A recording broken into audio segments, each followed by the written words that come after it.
करेला जैसे अपना जीजा जी संग करता रु जैसे हम ठीक करतनी बुझनी फगुओ के दिन केहू करेला जैसे अपना जीजा जी संग करता रु जैसे डाले खातिर बैठल बानी काहे डालवा में लूना हमके बोला के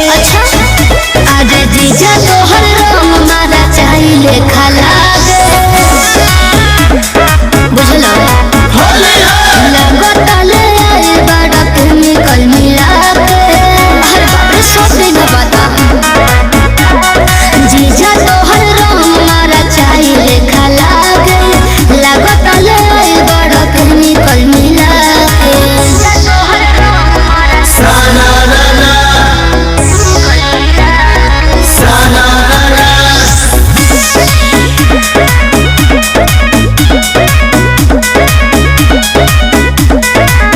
छोड़ जाए दाय साली खिसियाइल ना जला हट मन करता रुअतना